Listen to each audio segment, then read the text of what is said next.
Hi, I'm Dylan Cox and this is my Sunday results wrap-up. Felix Sturm became a 4-time middleweight world champion last night after he dethroned IBF titleist Darren Barker in Stuttgart, Germany. It was an unusually fast start from Sturm. He came racing out of the blocks, much to Barker's surprise, but Barker engaged him at the centre of the ring, got off some good body shots himself. I didn't totally agree with Sky's commentary that Barker wasn't having any success, but Sturm seemed to be in control and he wasn't even having to use his rapier-like jab. He was able to mix it up on the inside as well. But in the second round, Barker was dropped twice from shots that appeared to be higher and below the ear on the head, and Barker never really recovered from those, but he was complaining about a hip injury at the same time. Sky picked up on it after the first knockdown, but if you go back and watch the fight, you'll see at the end of the first round, Barker is pointing to his hip and pointing to his corner. So there's obviously issues there. We know Barker's had operations on his hip before and he suffered with that injury, and this could be the end of Darren Barker's career. Tony Sims and Eddie Hearn said as much after the fight. Tony Sims threw in the towel because he thought that there's no way Barker could continue with such a bad injury. It hasn't been said yet whether he's dislocated it properly or not, but there was clearly an injury. But don't take anything away from Felix Sturm, not his real name. He did a fantastic job in beating Darren Barker. And then we jumped over to a bumper bill at the Barclays Center in Brooklyn, New York, headlined by two sons of Brooklyn, Zab Judah and Paulie the Magic Man Malignaggi, facing off in a welterweight contest. Both guys former world champions at welterweight and light welterweight, and engaged in a very decent fight over 12. It was very interesting to see these veterans of the game. Let's not forget Judah's been a pro since '96, Malignaggi since 2001. They are older guys in the division, but still looking good and competing at the top level. Malignaggi looked great hand speed, good jab, worked the body well. Judah picking up on single shots, not throwing as much as Malignaggi, but still managed to land a few. Credited for a knockdown in round 2. Looked like their legs got tied up, but he did land a backhand left on Malignaggi's chin as they were getting tangled up, so it was rightfully called a knockdown. Didn't have much effect on the outcome of the fight there. Malignaggi was in control and came away with a unanimous points decision, and someone he'll be looking to face for a world title will be someone from the undercard, Sean Porter, who caused the upset against Devon Alexander. Some people were saying that Porter had a chance, but you know, you were going with the champion for the win, but Alexander put under pressure like Timothy Bradley did against him, and he didn't look good. And Porter did look very good. Porter wins the IBF welterweight championship and has a mandatory to face who is Britain's Kell Brook. Eddie Hearn will want to get that fight over in the UK in Sheffield for Brook if he can, I'm sure.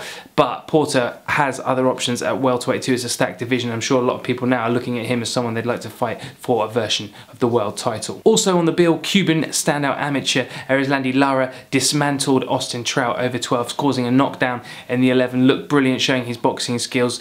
Defended the interim WBA super welterweight title there, and he'll be looking to a big fight against the likes of Sal Canelo Alvarez. Alvarez beating Trout himself, probably doesn't need a fight with Lara, but Lara will want that fight to prove that A, he's a better fighter, and B, it's a big payday for him, and he deserves it after that performance last night. WBC super middleweight champion Saki Agbeko retained his title via a draw against Anthony Dirrell, Andre Dirrell's brother, over 12 in a real war of attrition. Agbeko just hanging on to his title there. Moving just slightly up the road to the Boardwalk Hall in Atlantic City, New Jersey, universally recognised super bantamweight world champion Guillermo Rigondeaux looked great in dismantling Joseph Agbeko over 12. Didn't even let Agbeko into the fight. Top rank like Agbeko for some reason, keep giving him opportunities. He's a tough guy, but Rigondeaux proving that he's the #1 there, and I'm sure again Eddie Hearn here will be looking at this guy and thinking, okay, Scott Quigg's not quite ready for him, even though Quigg owns a version of the world title, but not the real championship as long as Rigondeaux is about. Also on the card, we saw the returning James Kirkland at junior middleweight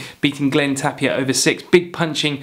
Kirkland managed to hurt his guy in the second and eventually stop him in the 6th. And Matthew Macklin returned to the ring following his loss against Gennady Golovkin earlier in the year. He beat Lamar Russ on the undercard over 10. And finally, a quick word for the Queensberry Promotions card from the Echo Arena in Liverpool, headlined by Enzo Big Mac Macronelli's return to the ring, winning the Commonwealth light heavyweight title, beating Courtney Fry in 7. Fry's team threw in the towel after he was dropped in the 1st and the 6th rounds. Derry Matthews, who recently signed for Queensberry Promotions, was beating over 10 by Stephen Ormond for the WBO European lightweight title. Matthews wasn't quite in the fight, and Ormond showed some great determination and skills. Also on the undercard, we had unbeaten super flyweight Paul Butler, who beat Ruben Montoya over 12 and looked very comfortable in doing so. This guy could be a special talent, worked well off the ropes, looked very comfortable throwing combinations, and tried to close the show there in the 12th, but didn't quite get the stoppage. British light middleweight champion Liam Smith, one of the famous Smith brothers, defended his title in start against Mark Thompson, stopping him in 4 on the undercard, and he's just announced that he's signed a long longer term deal with Queensberry Promotions. Well, that just about concludes my Sunday results wrap up. Don't forget to comment, share and like on this video. I will respond to all comments, even if they do go on massive tangents like they did last week. Also subscribe to our channel, don't forget to do that, and stay tuned for next week's big fight, Maidana versus Broner. We're going to have our man Radio Raheem out there getting you all the interviews, videos and clips from the weigh-in, the build up to the fight and after the fight, so make sure you stay tuned for that. In the meantime, stay safe fight fans, and I'll see you next week on the Sunday results wrap up with me, Dylan Cox for secondsout.com.